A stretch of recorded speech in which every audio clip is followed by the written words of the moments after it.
താൻ കഷ്ടപ്പെട്ട് നോക്കിയ മക്കൾ, താൻ ഒരുപാട് പ്രവാസ ലോകത്തും അല്ലെങ്കിൽ ഏതെല്ലോ സ്ഥലത്ത് പോയി ഒരുപാട് കഷ്ടപ്പെട്ട് ജോലി ചെയ്ത് പ്രയാസപ്പെട്ട് രണ്ടറ്റം മുട്ടിക്കാൻ, നമ്മൾ പറയാറുണ്ട് രണ്ടറ്റം മുട്ടിക്കാൻ വേണ്ടി പാടുപെടുന്നവരെന്ന്. അങ്ങനെ പാടുപെട്ട് കഷ്ടപ്പെട്ട് നോക്കിയിട്ടും തൻ്റെ മക്കൾ നാളെ നമ്മളെ നോക്കിയില്ലെങ്കിൽ, തിരിഞ്ഞു നോക്കിയില്ലെങ്കിൽ, അവർ നല്ല നിലയിലാകുമ്പോൾ ഒരു ചായ മേടിക്കേണ്ട അവസ്ഥ പോലും നമുക്കില്ലാത്ത പ്രയാസപ്പെടുകയാണെങ്കിൽ, അല്ലെങ്കിൽ തനിക്കൊരു അസുഖം വരുമ്പോൾ ആ അസുഖത്തിന് ചികിത്സിക്കാൻ വേണ്ടി ചെറിയൊരു സമ്പത്തിൻ്റെ ആവശ്യം വരുമ്പോൾ തൻ്റെ മക്കൾ തനിക്ക് നൽകിയില്ലെങ്കിൽ എന്തായിരിക്കും അവസ്ഥ എന്ന് പറഞ്ഞ് പലരും വ്യാകുലതപ്പെടാറുണ്ട്, വേവലാതിപ്പെടാറുണ്ട്. എന്തുകൊണ്ട്? മറ്റുള്ള ഇങ്ങനെ ന്യൂസുകൾ കാണുമ്പോൾ തൻ്റെ കുടുംബത്തിൽ, അയൽപക്ക ബന്ധങ്ങളിൽ, തൻ്റെ കുടുംബത്തിൽ, തൻ്റെ നാട്ടിൽ ഇങ്ങനെയുള്ള ആളുകളെ, ഇങ്ങനെയുള്ള മക്കളെ, ഇങ്ങനെയുള്ള മാതാപിതാക്കളെ കാണുമ്പോൾ അവർ ഭയങ്കര വിഷമം നമുക്ക് വരാറുണ്ട്. നമുക്കും ഇങ്ങനെ സംഭവിക്കുമോ?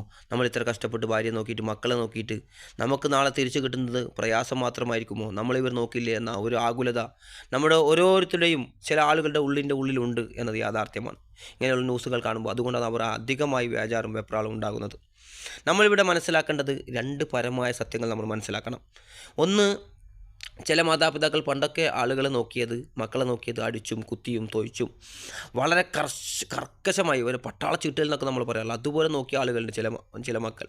അപ്പോൾ എന്താക്കും, ചിലപ്പോൾ നമ്മളെ മാതാപിതാക്കളാണ്, എല്ലാം ശരിയാണ്, അവർ ബഹുമാനിക്കണം, ആദരിക്കണം, നോക്കണം, മതപരമായ ഒരുപാട് ബാധ്യതകൾ നമുക്ക് അവരോടുണ്ട്, ഭൗതികമായി നോക്കിയാലും ഉണ്ട്. പക്ഷേ ഒരു മാനസികമായി നമ്മൾ ചിന്തിക്കുമ്പോൾ മക്കളെ നേരെ നോക്കിയില്ലെങ്കിൽ ആ മക്കൾ തിരിച്ചു നോക്കണമെന്ന് വാശി പിടിച്ചിട്ട് കാര്യമില്ല. അതേപോലെ പിന്നെ നമ്മൾ ചിന്തിക്കേണ്ടത് രണ്ടാമത്തെ കാര്യം, ചില മക്കൾ എങ്ങനെ നോക്കിയാലും, എത്ര നല്ല രീതിയിൽ നോക്കിയാലും, ചില മക്കൾ വലുതാകുമ്പോൾ അവരുടെ സുഹൃത്തുക്കളും അതുപോലെ സമൂഹവും അതുപോലെ അവരുടെ വളർച്ചാഘട്ടവും അങ്ങനെ പലതും നോക്കിയിട്ട് ചിലപ്പോൾ പിന്നീട് എത്ര നല്ല നമ്മൾ വീട്ടിൽ നിന്ന് വളർത്തിയാലും ആ മക്കൾ ചിലപ്പോൾ മാതാപിതാക്കൾ നോക്കുന്നവനോ അനുസരിക്കുന്നവനോ ആയിരിക്കണമെന്നില്ല. ആ സമൂഹത്തിൽ ഒരു ഒരു പുതിയ ട്രെൻഡിനനുസരിച്ച് പോയി, അല്ലെങ്കിൽ മറ്റെന്തെങ്കിലും മാറി, അങ്ങനെ എന്തെങ്കിലും ഒരു രീതി കൊണ്ട്, അല്ലെങ്കിൽ എന്തോ കാരണവശാൽ അങ്ങനെ കൃത്യമായി ആ മാതാപിതാക്കളെ നോക്കണമെന്ന് നമ്മൾ ഒരിക്കലും വാശി പിടിക്കരുത്. കാരണം നമുക്കറിയില്ല, നമ്മളെ നോക്കുമെന്നൊരു ഉറപ്പ് നമുക്കില്ല. നമ്മളത് മനസ്സിലാക്കണം. ചിലപ്പോൾ നോക്കണമെന്നില്ല എന്ന് നമ്മൾ പൂർണ്ണ ബോധ്യം നമുക്കുണ്ടാകണം. നമ്മൾ നോക്കും, നമ്മളെ ഭാവിയിൽ നോക്കുമെന്നൊരു പൂർണ്ണ ബോധ്യം മനസ്സിൽ നമ്മൾ സൂക്ഷിക്കുന്നത് കൊണ്ടാണ്. അങ്ങനെ സൂക്ഷിക്കേണ്ട ആവശ്യമില്ല. ചിലപ്പോൾ നോക്കാം, ചിലപ്പോൾ നോക്കാതിരിക്കാം. ചിലപ്പോൾ ഭാര്യയെ നമ്മൾ വിട്ടുപോകാം, ചിലപ്പോൾ മക്കൾ വിട്ടുപോകാം, ചിലപ്പോൾ മരിക്കുന്നതൊക്കെ സംഭവിക്കാറില്ല. അതുപോലെ നമ്മൾ ഒരു മനസ്സിനെ നമ്മൾ അങ്ങനെ ഉൾക്കൊള്ളണം നമ്മൾ മാനസികമായി. അതേപോലെ പിന്നെ നമ്മൾ മനസ്സിലാക്കേണ്ടത്, മരണത്തിന് ശേഷം ഒരു ജീവിതമുണ്ട് എന്ന യാഥാർത്ഥ്യ ബോധ്യം നമുക്കുണ്ടാകണം.